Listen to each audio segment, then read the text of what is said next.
Hey everyone, in this video of the Learn Stained Glass series, we're going to talk about copper foiling your stained glass artwork. We're going to talk about the different types of foil, the different techniques in foiling. I'm going to demonstrate how I foil my stained glass artworks, and I'm going to share with you some tips and tricks that I've learned along the way.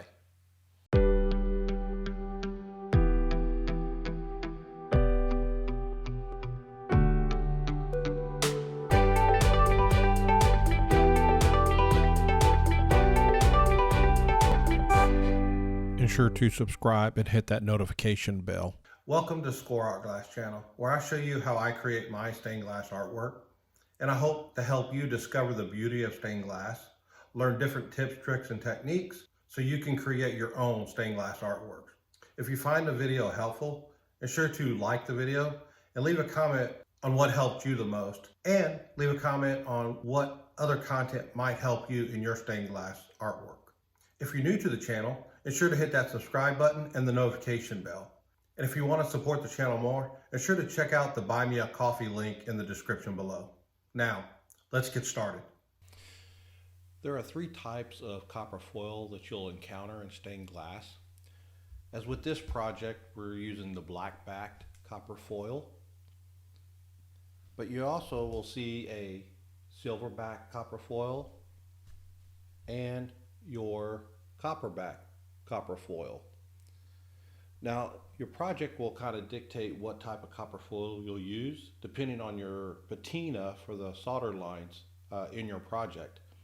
But as you can see, the black backed will kind of show through on clear glass.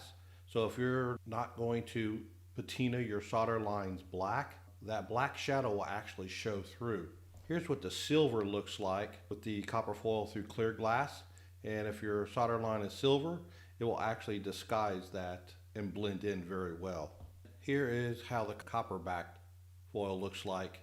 Unless you're going to patina this solder line copper, it will also show through on clear glass. And depending on the type of color glass you're using, if you're using cathedral, the shadows will be shown.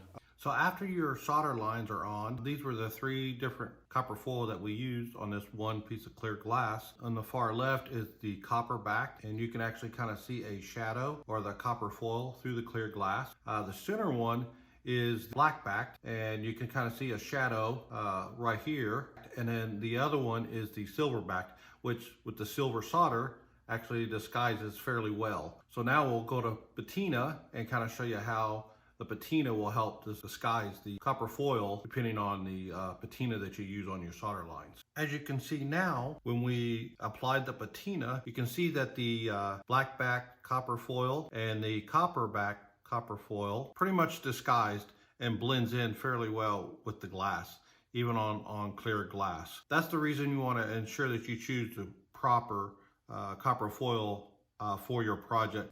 There are different widths in copper foil. The most common used is 7/32, but your project and how you're going to use your solder lines in your design will kind of dictate which copper foil you use.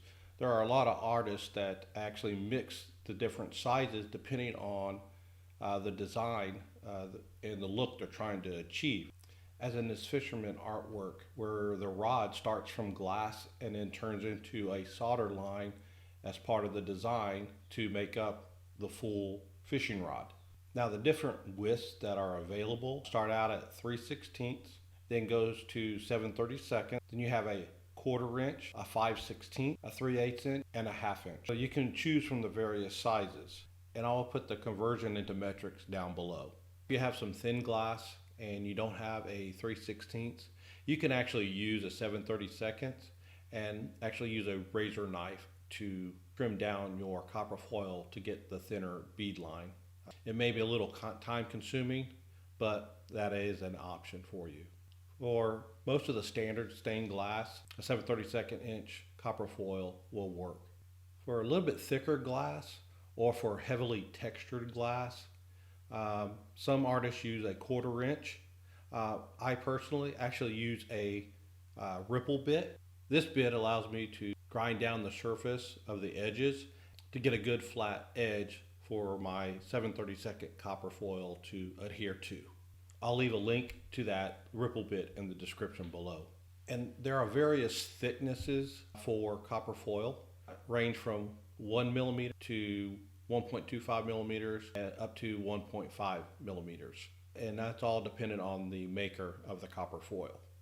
Now, let's move on to foiling our heart project. If you like the information provided so far, be sure to subscribe, like, and comment below. If you're interested in purchasing tools to get started in stained glass, check out the links in the description below. Or you can go to SCOARTGLASS.com.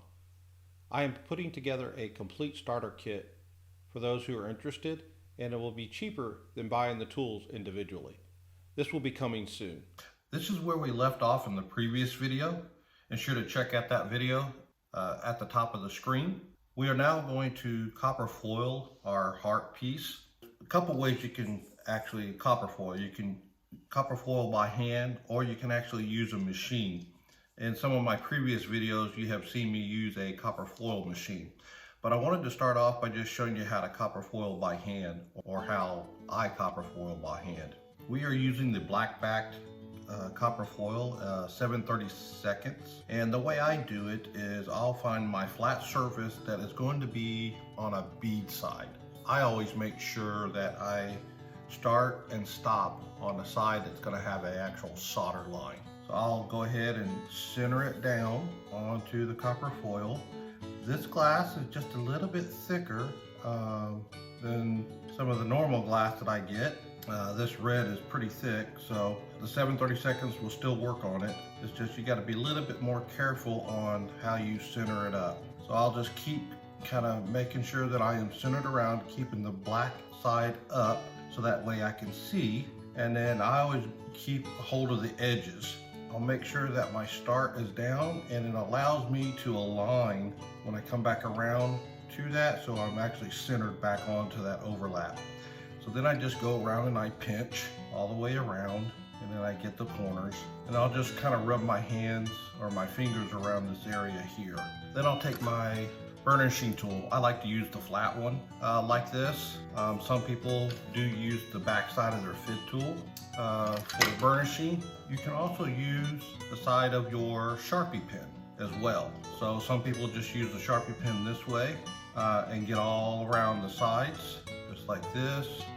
But what I like to do is I like to kind of set down and use the side of my flat burnishing tool and really ensure that those sides are down pretty well. And then I will come back with the flat side, make sure those guys are down really well as well. The reason why you burnish is you want to ensure that you are getting all those creases and gaps down, because as you start putting flux down, you don't want any moisture getting up underneath there and affecting the adhesive your copper foil is attaching to the glass, because as you apply solder and that flux bubbles, if it gets up underneath that adhesive, your actual copper foil is going to pull away.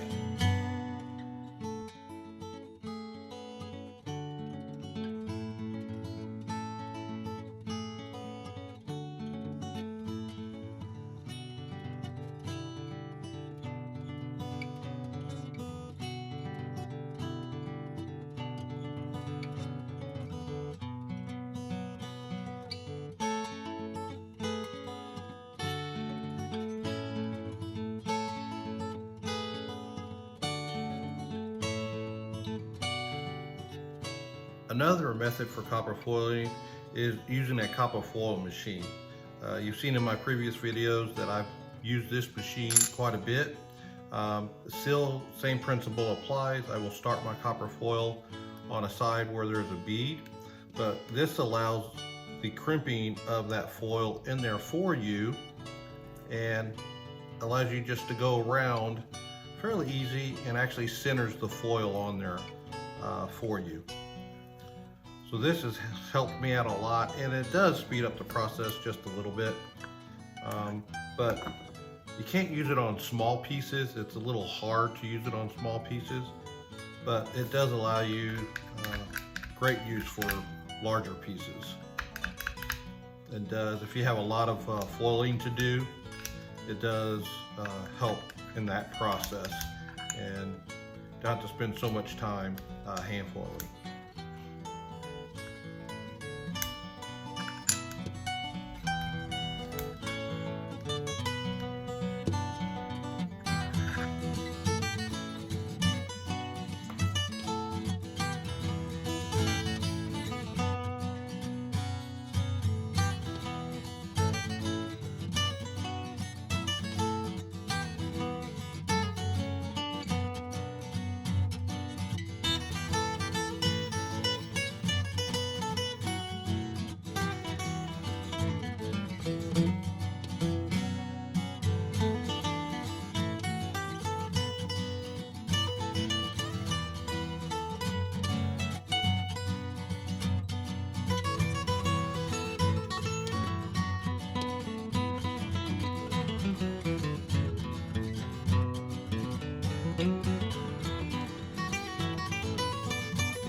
I hope you found this video helpful.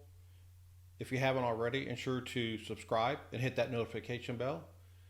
Like the video and leave a comment in the comment section below. Links to the items used and discussed in the video can be found in the description below. Thanks for watching. Enjoy your journey in the stained glass, and I'll see you on the next video.